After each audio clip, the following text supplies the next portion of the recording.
Rasulullah sallallahu alaihi wasallam berdepan dengan para sahabat.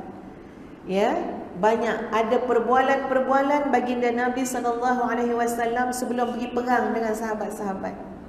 Ada sahabat yang mengatakan macam mana? Aku harap nanti aku akan bertemu dengan musuh yang paling ganas sekali. Ya, kalau kita perang, kita nak jumpa yang paling lembik, bukan yang paling ganas. Ya, kalau boleh dapat yang apa, yang baru-baru masuk latihan ke kan. Tapi sahabat tu cakap depan Nabi, saya nak bertemu dengan, maknanya musuh yang paling ganas sekali, yang saya boleh berlawan dengan dia, sama ada saya menghunus atau saya dihunus dengan pedang. Sama ada saya memenggal ataupun saya akan dipenggal dengan pedang musuh Allah. Dan kalaulah dia sampai tahap saya tak boleh penggal dia, dia penggal saya, maka saya nak mati syahid. Biar pedang dia tu terhunus dekat leher saya ni sampai buat lubang. Masya Allah. Ada seorang sahabat yang cakap demikian, tuan-puan sekalian. Bagaimana Nabi menyambut kata-kata tersebut? Nabi sambut macam mana? Nabi kata, sekiranya kamu benar, Allah akan membenarkan kamu. Sekiranya kamu benar, Allah akan membenarkan kamu.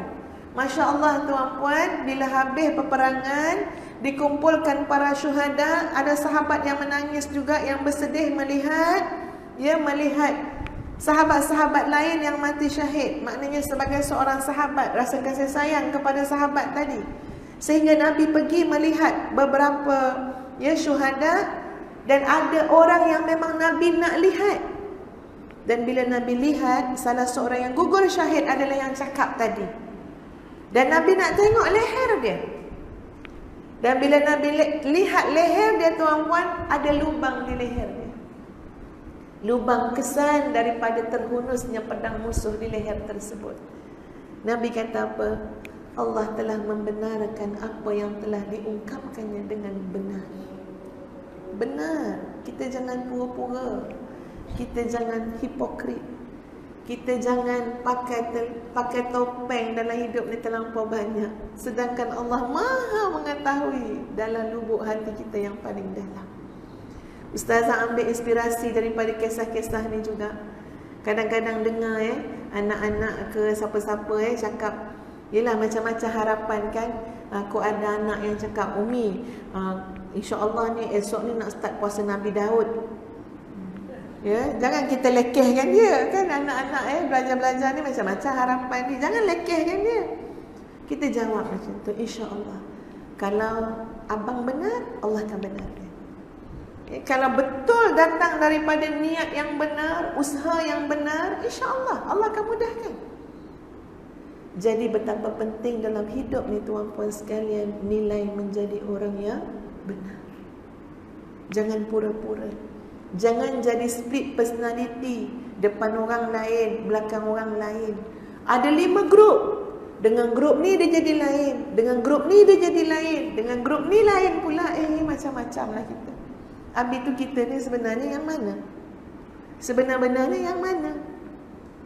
Jadi muslimin muslimat sekalian, mari kita lihat bagaimana tips menjadi orang yang benar. Benar pada niat, benar pada kata-kata, benar pada perbuatan, benar dalam hidup, nanti matinya benar. Banyak benda kita ni tak cakap benar. Inna salati wa nusuki wa mahyaya wa mamati lillahi rabbil alamin. Itu pengakuan lidah kita. Belum tentu amalan kita membenarkan apa yang kita cakap. Belum tentu niat kita membenarkan apa yang kita cakap. Seluruh kebenaran hidup kita ini nanti kita tengok waktu mati. Jadi mati adalah urusan yang sangat besar. Ya, tips yang pertama, muslimin muslimat sekalian, mempunyai guru mursyid yang mampu membuka mata hati. Mempunyai guru yang mampu membuka mata hati. Baik, Ustazah ulas sikit tentang ni. Guru yang diperlukan bukan sekadar guru yang alim ataupun pintar, tetapi guru yang mampu membuka tirai ataupun pagar hati kita yang pada asalnya gelap menjadi terang benderang. Guru seperti ini sangat jarang untuk didapati, namun kita perlu berjuang untuk mencari guru-guru yang seperti ini. Masya Allah. Muslimat, muslimin, al-adabu qabla al-ilm. Dalam belajar, ya, nak cari guru dalam belajar, adab lebih dulu sebelum ilmu. Guru-guru yang mursyid, muslimin muslimat sekalian, sangat menjaga nilai adab. Sebab kalau kita nak tengok bahawa ilmu yang kita ambil, yang kita dapat ni diaplikasikan, maka aplikasi itu pertama sekali akan dilihat pada adab seorang murid dengan guru tu sendiri. Nak amal yang lain-lain ni lambat lagi, jauh lagi ceritanya kan. Ni yang dekat ni apa dia? Seorang murid dengan guru, macam mana adab dia? Jadi subhanallah tuan-puan sekalian, nak cari guru yang boleh buka mata hati, guru yang mengajarkan kepada murid-muridnya adab-adab yang mulia dalam hidup, dan guru itu juga adalah guru yang menunjukkan adab-adab tersebut. Ni guru mursyid tuan-puan. Kat mana lah nak cari guru mursyid ni? Wallahu a'lam. Pernah tak kita dalam banyak-banyak doa yang kita doa, wahai Allah, kurniakan aku guru yang mursyid ya Allah. Ya Allah, kurniakan aku guru yang boleh bimbing aku. Takut kita terlupa nak doa, main datang je kuliah. Ya, doanya tak doa, lupa nak doa. Ini saya cakap ni bagi pihak ustazah tuan-puan. Ya Allah, tentang ustazah pun terlalai nak berdoa. Wahai Allah, kurniakan aku guru yang mursyid. Muslimin muslimat yang dikasihi sekalian, dalam bab adab ni kalau kita lihat pada Imam Syafi'i sendiri, ya, Imam Syafi'i tuan-puan pergi belajar bertahun-tahun, kemudian bila balik ke rumah tuan-puan sekalian, teruja nak jumpa mak, teruja nak beritahu mak apa yang belajar dan macam-macam pengalaman. Imam Syafi'i rahimahullah ketuk pintu rumah dengan kuat. Sebenarnya ketuk kuat tu dengan sebab apa? Keterujaan tadi. Ketuk kuat. Mak tu buka pintu, mak kata apa? Kamu harus pergi belajar lagi wahai anakku, sampai kamu tahu bagaimana adab untuk mengetuk pintu yang dalam rumah tu ada mak kamu. Kan kadang-kadang ada yang ketuk pintu macam nak runtuh pintu tu, digegarnya. Ya? Sampai macam tu mak Imam Syafi'i sebut tentang adab. Tak heran belajar bertahun-tahun tuan-puan kalau buah adab tu tak ada.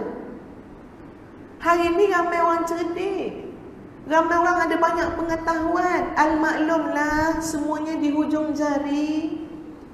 Ya, boleh tanya dengan Profesor Google, cepat dapat semua ada. Tapi itu bukan ilmu tuan-puan sekalian, itu knowledge je. Itu cuma transfer pengetahuan, maklumat, informasi. Bukan knowledge lah, informasi. Bukan ilmu lagi. Ilmu tu apa dia? Kalau tengok pada apa yang disebut dalam maksud ilmu, dan saya suka sangat maksud ilmu tu, ya, Profesor Syed Naqid Al-Attas disebut ilmu adalah ketibaan nilai sesuatu makna. Kalau hanya tahu tapi tak sampai nilai dan makna dalam hati, sampai jadi amalan, itu bukan ilmu. Jadi hari ini ramai yang cerdik, ramai yang tahu, tapi adabnya di mana? Adab ni perlu kepada guru yang mursyid.